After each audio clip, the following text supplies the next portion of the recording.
10:20 de la mañana de La Diaria. En bastante menos de 24 horas habrá una nueva edición de La Diaria de fin de semana y por eso recibimos otra vez y como todos los viernes a Marcelo Pereira y a Cecilia Álvarez. ¿Cómo anda, Cecilia? Muy bien, ¿cómo andan? ¿Todo bien, Marcelo? Bienvenido. Bien, todo bien. Bueno, nos trata bien el viernes, no en términos de temperatura, pero sí en términos de día despejado. Está frío, pero está soleado. Sí, hablábamos amable con Rosalía al comienzo del programa, que por lo menos a mí eso me cambia el ánimo. No sé cómo lo viven ustedes, esto del sol y del cielo despejado un viernes. Bien, dice Marcelo. Fundamental. Bien, categóricamente. El contraste que hay con la noche de ayer, que por lo menos en la costa de Canelones había una niebla tremenda. Vos estás en Ciudad de la Costa, vivís en Ciudad de la Costa. Sí. Hoy está Hoy no, ya despejado. estaba totalmente despejado. Efectivamente, dijeran las y los meteorólogos, buena visibilidad. Y llegamos hasta ahí porque ya meternos en una disciplina que no manejamos, ¿no? Aunque hablar del tiempo es quizá el más común de todos los lugares, ¿no? Sí. Bueno, tiempo político ahora y en realidad tiempo de anticipar contenidos, pero vendrá una vez más con mucha política la diaria de fin de semana. Sí. Te sigo a vos como siempre de arranque, Cecilia, para, conocer los principales destaques y después aterrizar en un par de temas de los más, digamos, de los priorizados en la edición del fin de semana. Sí, esta semana pasaron de vuelta bastantes cosas, digamos, ¿no? De esos temas grandes en los que hay necesidad de profundizar. Si lo tomo cronológicamente, el lunes al mediodía, Mario Vergara, el intendente electo de Montevideo, presentó su gabinete. Un gabinete, que ellos destacaban con 30 mujeres y 23 hombres que se pasaban de la cuota, pero que también tiene integrado por varios pesos pesados. Acabamos de tener a una de las futuras integrantes del gabinete y es una de las novedades también más grandes, ¿no? Que Silvia Nani hubiera dejado la bancada en el Senado del FA para pasar al gabinete departamental. Y sobre otro de los que estuvo el foco también en esta semana va a estar nuestro eje departamental en la edición de fin de semana, porque vamos a tener una entrevista con Leonardo Herú. Va a ser el director del Departamento de Desarrollo Ambiental. Sí. Y una persona que ha sido muy reconocida a nivel del Frente Amplio por su gestión en la Intendencia de Canelones, también con una carta de confianza por parte de la oposición. Martín Lema también acá en la Diaria Radio diciendo que tiene buenas referencias de él. Entonces tuvimos una entrevista con él en la que adelanta cuáles van a ser sus primeras medidas. Menciona entre 18 y 20 medidas para la limpieza de Montevideo, y también, se muestra con un talante, digamos, bastante fuerte como para arrancar ya habla incluso de medidas en la primera semana, con algunos cambios en la primera semana. Así que, profundizamos un poco con ese tema en el eje departamental. Otro de los temas de la semana, que ya lo venimos tratando en ediciones anteriores, lo hemos discutido también en esta mesa, es el desafío de las mayorías parlamentarias para el gobierno en la Cámara Baja, y esta semana, se dio el primer éxito para el Poder Ejecutivo, si se quiere, porque logró aprobar en la Cámara Baja su rendición de cuentas con los votos de Cabildo Abierto. Lo que generó, por un lado, alivio en el oficialismo, ¿no? de poder lograr algo que por ejemplo, con la reforma de la caja de profesionales todavía no se logró y sigue estando incierto y en discusión. Pero por otro lado, a nivel de la oposición, una serie de repercusiones y escalada de reproches fuerte. Sí, en el comienzo del programa de hoy con Rosalía Alonso en la mesa, en el bloque inicial, repasamos algunos de los más recientes cruces entre Perrone y personas integrantes de bancadas como, sobre todo la del Partido Colorado, pero antes recibió también reproches desde el Partido Nacional. Él dijo que incluso a nivel de la interna de Cabildo Abierto también le pasaron facturas, pero el líder partidario, Guido Manini Ríos, ayer se despachó con un tuit fuertísimo, un posteo en X, deberíamos decir ahora, fuertísimo, contra los partidos de la oposición. Yo supongo que ahí Partido Nacional y Partido Colorado fundamentalmente, que cuestionaron esta postura de Cabildo Abierto en este contexto de Frente Amplio, diciendo, la rendición de cuentas pasó la primera Cámara. ¿Cómo seguiste esa discusión, Marcelo? Sí, con mucho interés, porque yo creo que nos muestra una realidad que estaba un poco maquillada en la idea de pensar como la forma más fácil. Bueno, está el Frente Amplio y está la oposición. Bueno, hay oposiciones y hay partidos que en realidad no tienen, como era previsible, como no tienen estructura común, tienen orientaciones bastante distintas. Bueno, no había por qué suponer que iban a actuar aceitadamente como un bloque cuando no estaban haciendo nada para actuar como bloque.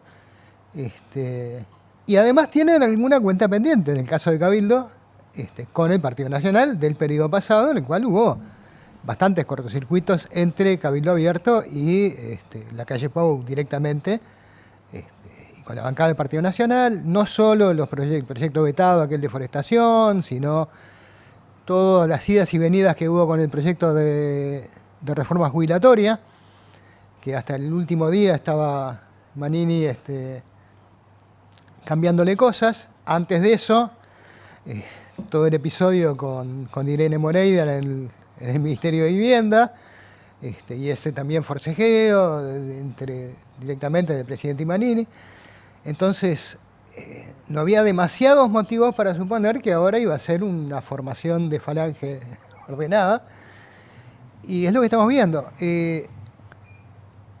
¿Cómo lo puede manejar esto la oposición? Yo no lo sé. Para hacer una oposición, no sé si lo logrará en 5 años. Por lo menos me parece que en este primer periodo no. Cuando se acerquen más las próximas elecciones, probablemente la coordinación aumente porque van a tener un interés de comparecer juntos una vez más. Por ahora están marcando perfil. Y además el Partido Colorado, yo creo que también vamos a tener no solo los problemas atrasados que tenía, el proyecto de eutanasia, por ejemplo, que a la vez el Partido Nacional se lo había bombeado, había tenido una muerte indigna ese proyecto, sino que además durante el periodo en que Sanguinetti era el secretario general, yo creo que se destacó por no salir prácticamente nunca al choque públicamente de nada que hiciera el Partido Nacional, ¿no? Tuvo una conducta muy, muy silenciosa en ese sentido. No sé si él hablaría cosas discretamente con la calle Pau, pero en todo caso el sector de él en particular, el sanguinetismo, lo que era Tabaré Viera en aquel momento y su bancada, no salió nunca a tener tensiones. Hubo, sí, de Ciudadanos, lo que era Ciudadanos antes, pero ahora, a pesar de que Ojeda es un coalicionista entusiasta, como él dice, está también Bordaberry, que no es coalicionista, pero no tan entusiasta, capaz. Entonces, es un panorama interesante que a la vez yo creo que es mejor, en cierto sentido, que tener una larguísima pulseada entre dos bloques, con mucha energía desperdiciada en rozamiento, ¿no? Hay posibilidades de política, que eso siempre es bueno.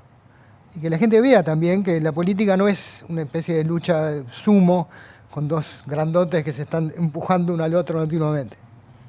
Hace una semana nos preguntábamos cómo va a ser el Frente Amplio para destrabar proyectos que están empantanados o que en aquel momento estaban trancados, sometidos a ciertas discusiones en el Parlamento. Uno de esos proyectos, rendición de cuentas nada menos, avanzó y ya que Marcelo recién analizaba cómo eso de alguna forma repercutió en las oposiciones, lo que está claro es que para el Frente Amplio y para el gobierno fue todo un éxito que, según fuimos sabiendo conforme pasaron los días, porque al comienzo o antes de la sesión Perrone no habló y lo buscamos nosotros y lo buscó todo el mundo, pero no quiso hablar. Luego fuimos sabiendo que en realidad fue parte de un trabajo de negociación o por lo menos de diálogo con Perrone. Perrone dice que no entregó nada a cambio o que no pidió nada a cambio, que empezó semanas atrás con la torre ejecutiva desarrollando un rol fundamental, Cecilia. Y en ese sentido también hubo señales esta semana de cierto diálogo o apertura del Ejecutivo, desde el Ejecutivo directamente, más allá de la bancada oficialista, con la oposición, ¿no? Tuvimos una reunión de Odone con las bancadas de la oposición en el Senado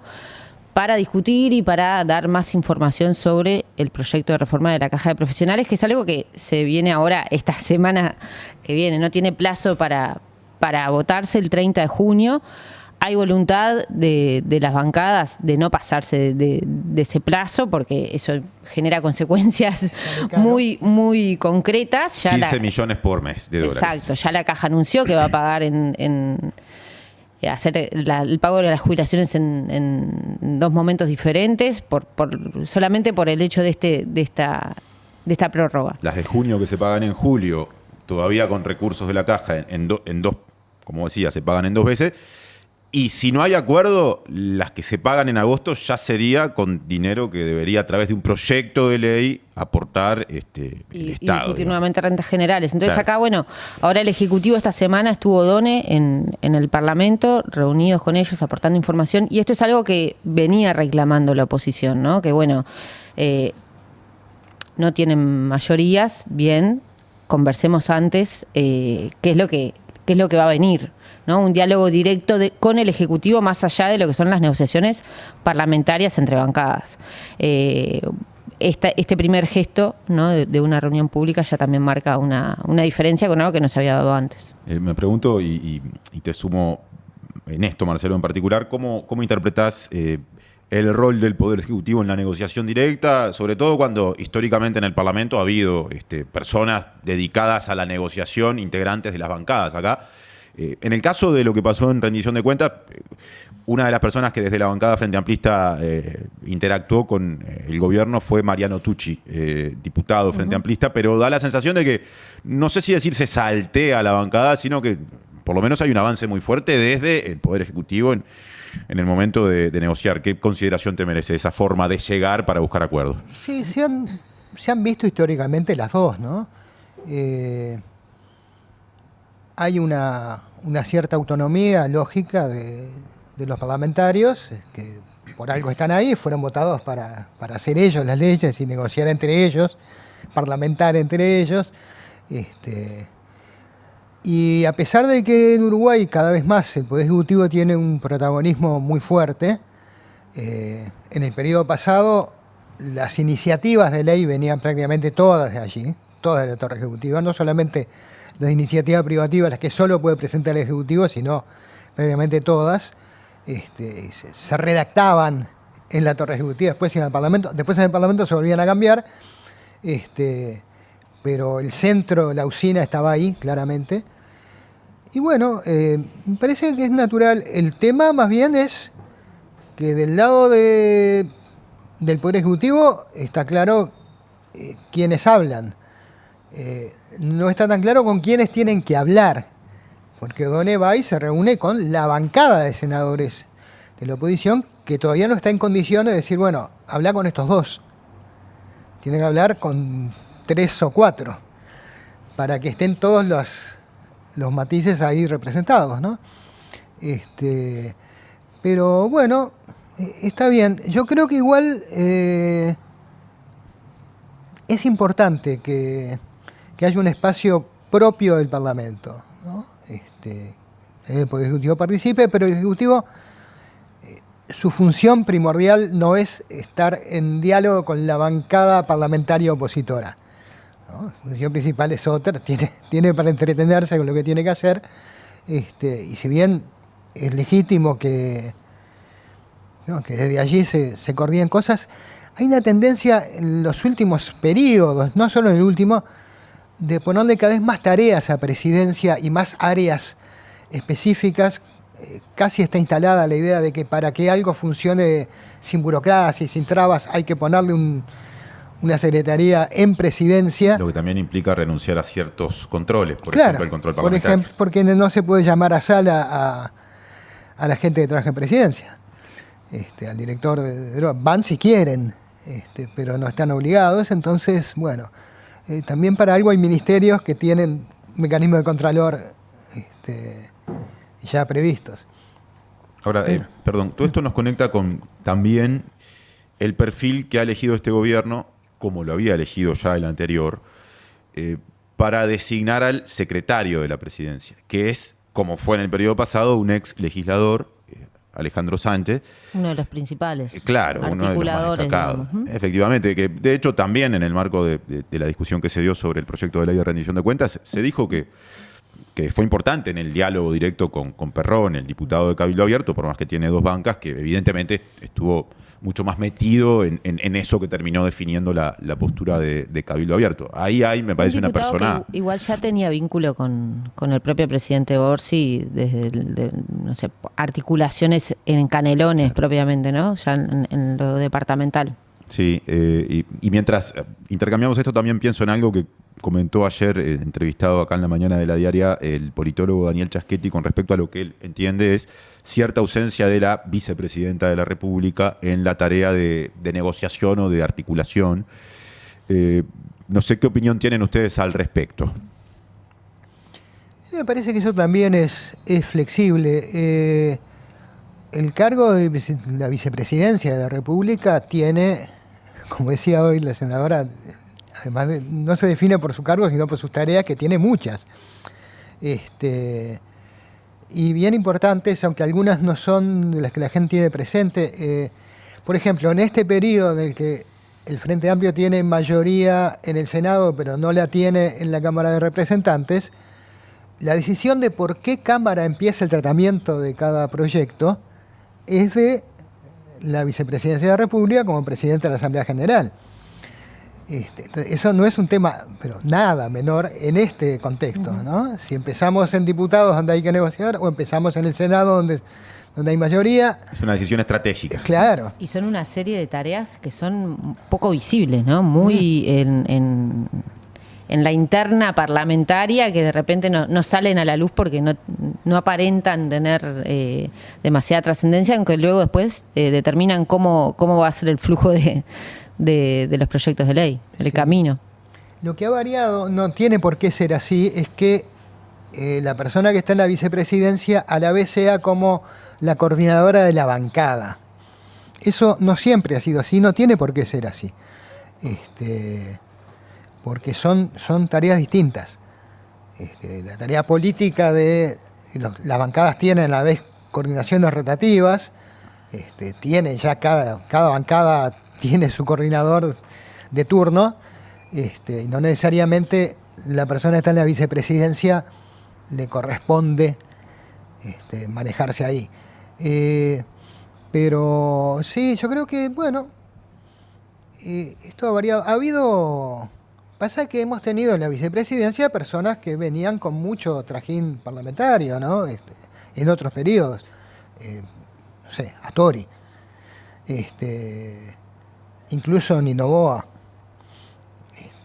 Topolansky al cierre del último periodo frente amplista, claro, previo a este. Pero no siempre ha sido así. Y bueno, eso también son jugadas que se pueden alternar. Yo creo que Cose, lo que pasa es que además tiene un perfil claramente de dirigente política, ¿no? No es el caso, por ejemplo, de la anterior vicepresidenta Beatriz Argimón, que sin duda tenía mucha trayectoria política, pero no era, cuando llegó primero a la presidencia de Victorio Blanco y después a la vicepresidencia de la República, una figura en ascenso hacia lugares de mayor decisión. Nadie se imaginaba que Beatriz Argimón, desde la vicepresidencia de la República, era una presidenciable, ¿no? Cosa que sí pasa con Cose, que ya ha competido por la postulación, legítimo. Entonces, quizá por eso también se mira lo que está haciendo de otra manera, y tampoco tiene por qué ser así, porque no es la idea que uno esté en la vicepresidencia de la República y tiene bastante que hacer haciendo carrera política, ¿no? Entonces, bueno, está bien, ella tiene su agenda y en su momento probablemente volverá a postularse, pero no necesariamente tiene todo lo que hace desde la vicepresidencia tiene que apuntar a eso.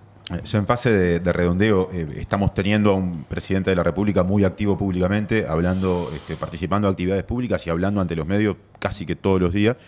Y ayer una de las tantas cosas que le preguntaron fue qué opinión tiene con respecto al reciente incendio intencional en la unidad penitenciaria de Santiago Vázquez que le costó la vida a 4 personas, ¿no? Y ese es uno de los temas, otro de los temas pesados, doloroso en este caso, que ocurrieron durante esta semana, que va a estar en la edición de fin de semana. Va a estar en la edición de fin de semana, sí. La editora de Justicia, Mariana Cianelli, está intentando, por un lado, reconstruir algunas de las historias de los 4 presos que murieron en el incendio, que tenían entre 23 y 47 años.